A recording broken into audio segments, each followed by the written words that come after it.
Hey, you guys, it's Brett, and thanks for dropping in my channel. Welcome, all of you. Hey guys, it's Brett, and thank you for stopping by my channel on what is the final day of December 2023. The perfect day to do a wrap-up of everything I read in December, which was 13 books, and also, let me be one of the first to say to many of you, some of you, maybe none of you, happy New Year. I hope 24 is amazing for all of you. So without wasting a beat, let's get to it. All right, so I read 13 books this month. 8 of them were upcoming releases for 2024. I feel like I got a little bit of a jump start on stuff. Kind of a mixed bag, I think. So I'm cautiously optimistic for what 2024 is going to bring. I'm still in my on vacation until tomorrow. So as you can see, I've tried to liven this beautiful stack of cushions up with my pile of my favorites from 2023. So anyway, all right, let's get into this. These are in no particular order. Just saying that. But I will start with something I loved, which is 10 Bridges I Burnt by Bronte Purnell. Bronte is a Black queer poet and writer of prose as well, who had a great book out, I think 2 years ago, called 100 Boyfriends, which I really liked. Could have been 3. This is a memoir in verse. As you can see, I marked it up a lot because I liked so much of his insight and the way he approaches things and the way he looks at life and work and love and people. He is unapologetic in who he is. So he can be crass and crude and really doesn't give a flying fuck.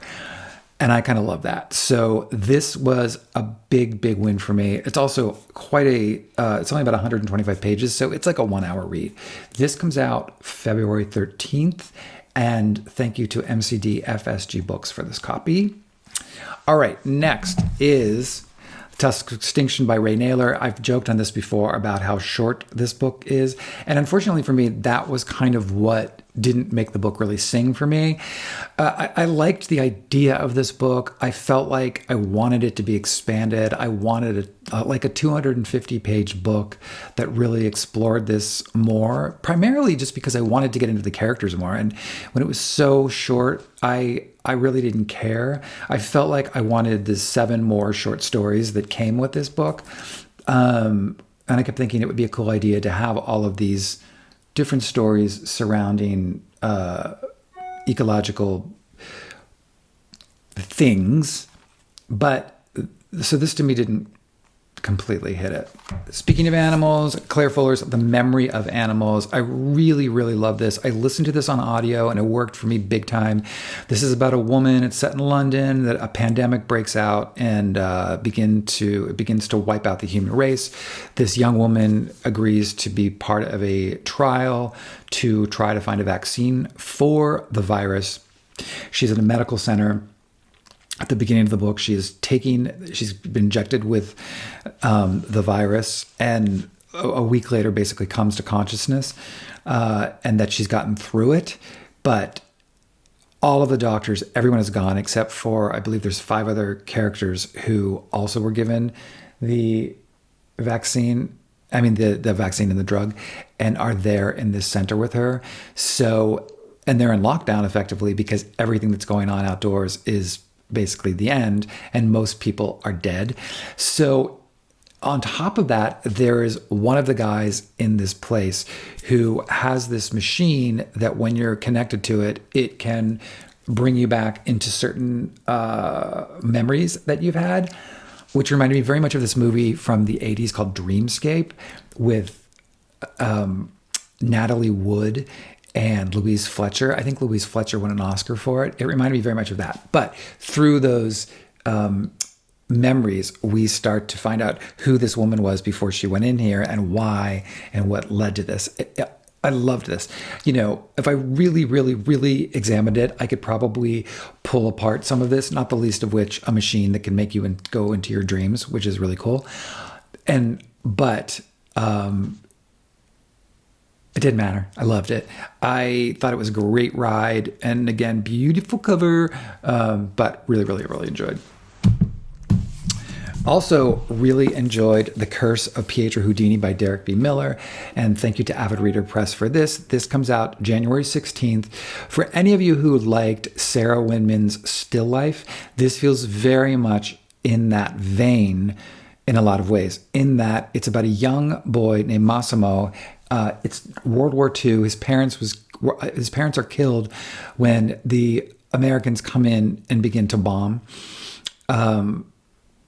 He's rescued by this man, Pietro Houdini, who is an artist who takes him to an abbey for safekeeping, but also this monastery, has enlisted Pietro to help them save this art from being taken by the Germans, who are coming in and will inevitably want to take all the art. There is your still life connection.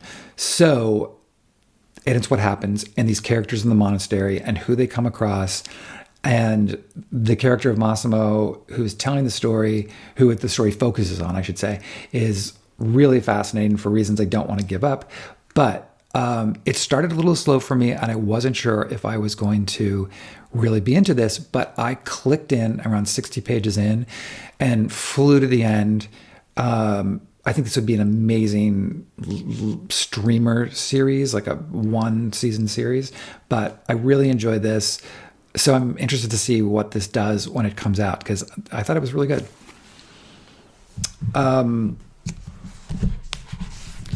I just finished this morning, which is Eli Harper's Adventure to the Afterlife by Eric Schlick, and thank you to Overlook Press Abrams for sending me a copy of this. This was kind of a mixed bag for me. Overall, I enjoyed it. It didn't knock it out of the park for me. It's a really interesting concept about a young boy who had a hole in his heart and went into an emergency surgery and flatlined on the table and was brought back. And because of that, his kind of uber religious family believes that he saw God, and he tells everybody he went to heaven, and he kind of becomes the face for this very kind of charismatic televangelist who wants to capitalize on this. So it's this kind of intersection of modern day religion crossed with commerce, for better or for worse. And I loved that commentary, and I thought it was sharp and sometimes almost too on the nose. It's absolutely a satire. Why I kept thinking of the movie But I'm a Cheerleader, I don't know. But so it's this kid, Eli, and his mother, who has cancer, who is terminal, who does not believe in any of this, or God for that matter. And what kind of happens. So I loved the first half of it. It kind of surprised me. I thought it was moving. I thought he was really hitting on points and making these points strongly about kind of the modern organized religion and the fervent beliefs that people have in religious fundamentalism. It fell apart a little bit for me in the end, but it was a totally fine and enjoyable book. So, also something I found fine, very well written, and I love him. I wanted to love it, which is the new Stephen McCauley, You Only Call When You're in Trouble. Part of my issue with this book was, and I should tell you what it's about first, which is about an older gay man who an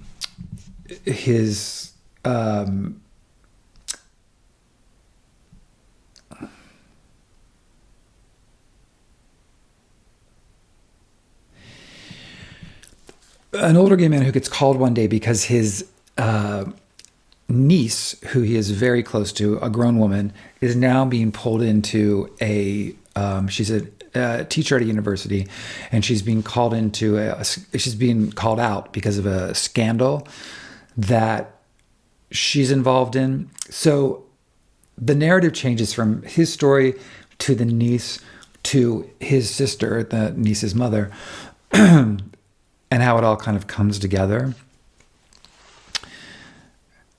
Again, I think he's a great writer. It's been a long time since I've read one of his books, my favorite being The Object of My Affection.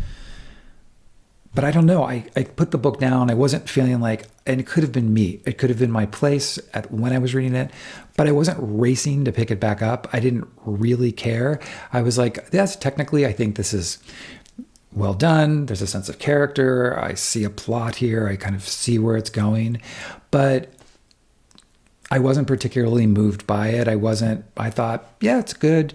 And yeah, it's good. This also, I should say, this comes out January 9th, and thank you to Henry Holt for gifting me this copy. All right, next, Martyr, which I talked about a little bit before, by Kaveh Akbar. I thought this was fantastic. One of the really exciting books coming out in the new year. It is about an Iranian immigrant who is living in the U.S.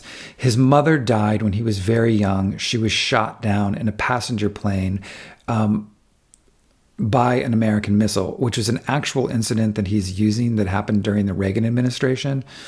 So he never really knew his mother. His father's relationship with his father was very kind of mid, and his father died when he got into college. So he's a recovering alcoholic, and he's questioning so many parts of his life when he comes across a performance artist in New York City who he sets out to see to kind of search for answers. I don't want to tell you too much. I don't want to give too much up. There are a lot of dream sequences that take place in this book with characters. It's a little crazy, and I think you just have to go with some of it. I thought it was really, really smart, really interesting. Debut author. Definitely check this out when it comes out. It's really interesting. Okay. Burnham Wood by Eleanor Catton. I read The Luminaries this year, which I thought was fine. Let me put it this way. I marveled at the technical prowess of the book, how she constructed it. But again, I kind of went through the whole thing and was like, okay, really interesting. But I didn't get through it and say, oh my God, I love this. I got through it and said, oh my God, I got through it, because it was huge. So I was excited to read this, though, with a little bit of...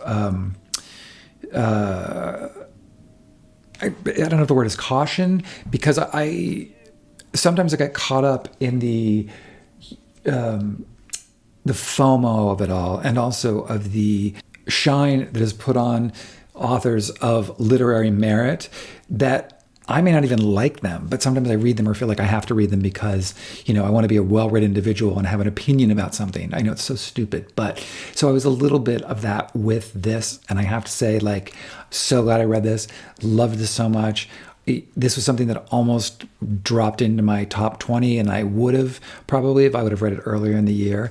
For those of you who have not read this, contemporary novel about this guerrilla gardening collective. And it's not guerrilla like Tarzan Gorilla, they're a group of people who go onto properties that haven't been used to plant and to make vegetables and food, and then sell them in a collective. And the leader of this guerrilla gardening collective comes across an American billionaire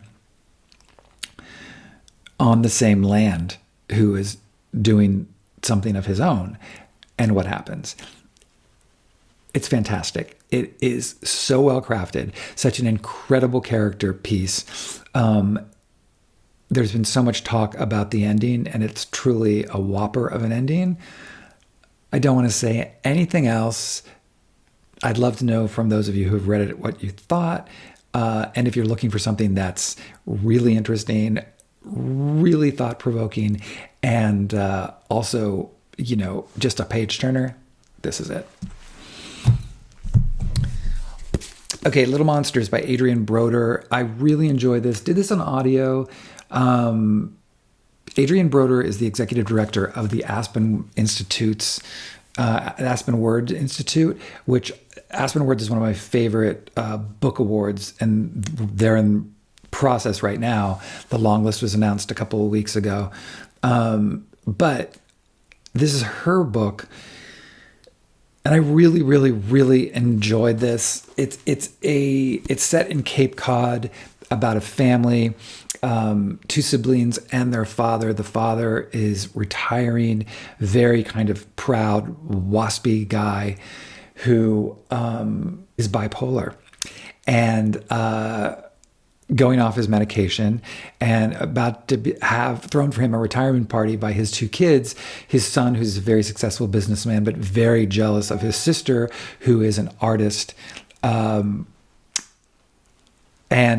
what happens leading up to and at the event itself. If you're looking for something that's like a smart, if you like family drama, this is totally in your wheelhouse. Engaging characters, well told. I don't really have much bad to say about it at all. I really thought it was quite good.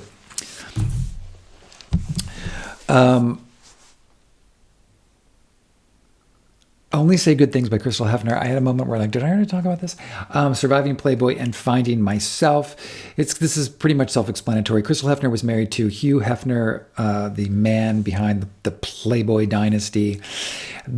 She was 21 years old when she went into the Playboy mansion and talks about what that experience was like. And it was not pretty, but the girls were. So, interesting read. This probably never would have been something I initially would have picked up. She is going to be coming on the Gaze Reading podcast. So if that's interesting to you, please check that out in the new year. Spoiler. And so, yeah. Then, Mieko Kawakami's All the Lovers in the Night. This is the second book of hers that I have read. The first one being Heaven. And I just have to give a shout out to Sam Bett and David Boyd, who were the two translators for this book. I find her such an interesting writer. This is about a woman who works as an editor, a freelance editor for novelists. She has a very lonely existence, had a very lonely upbringing, and she, through a very kind of bizarre circumstance, comes across this older man, and they strike up a friendship, which begins to develop slowly into something more. She captures, and I found this in her first books as well, the feeling of being an outsider so well. And there is such a sense of longing and sadness in her books, but textured with such beauty. It's really, really, really gorgeous writing. And so I really, really, really enjoyed this. The last two were both by Ijoma Oluo. This was the first, so you want to talk about race. And the second is Be a Revolution. This comes out January 30th. So I read this to prep for this. They're both really terrific books, and I think this is pretty self-explanatory. Ijoma breaks it down, especially frankly, for white people to get into it and to talk about race, to talk about white supremacy. None of this stuff is easy, and that's good in and of itself. And so I found myself uncomfortable a lot while reading both of these. More so this.